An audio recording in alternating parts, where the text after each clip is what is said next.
பெண் குயின்கள் நிறைய இடங்களில் பார்த்துருப்போம். என்ன ஒரு 1.5 அடி இருக்குமா? ஆனால் ராட்சச இன பெண் குயின்கள் அப்படின்னு சொல்லப்படுற அந்த ஏம்பரர் இன பெண் குயின்கள் கிட்டத்தட்ட 4.5 அடி உயரமும் 23 கிலோ வரைக்கும் இருக்கும்னு சொல்கிறாங்க.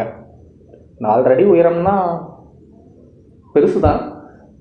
4.5 அடி உயரத்தை மீட்டரில் கம்பேர் பண்ணும்போது 1.3 மீட்டர் அப்படின்னு சொல்லலாம். ஆனால் இதுக்கே ஆச்சரியப்பட வேண்டாம். ஏன் அப்படி சொல்கிறேன்னா, செய்மோர் அப்படிங்கிற ஒரு தீவில் ஒரு பெண் குயினோட எலும்பை கண்டுபிடிச்சிருக்காங்க. இது டைனோசர் காலத்தில் வாழ்ந்த ஒரு பெண் குயின் அப்படின்னு சொல்கிறாங்க. அதோட உயரத்தை கம்பேர் பண்ணும்பொழுது கிட்டத்தட்ட 6 அடி 115 கிலோ வரைக்கும் இருக்குன்னு சொல்கிறாங்க.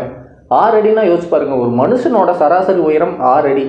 ஒரு பெரிய பெண் குயின் நம்ம பக்கத்தில் நம்ம உயரத்துக்கே சரிசமமாக நின்று ஹாய் அப்படின்னு சொல்லிச்சுன்னா எப்படி இருக்கும்?